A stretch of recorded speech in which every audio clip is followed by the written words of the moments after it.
Hello everyone and welcome back. Today we're making a crispy snack out of pasta, which is also an Indian delicacy called Kurkure.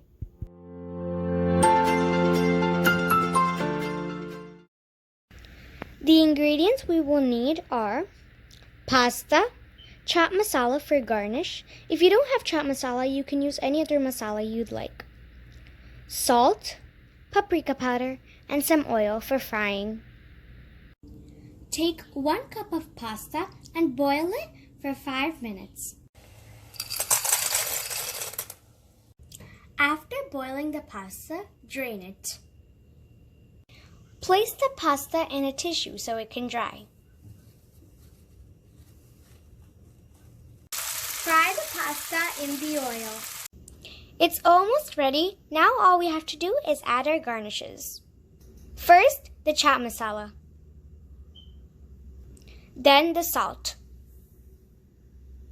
And last, our paprika powder. Mix it well nicely.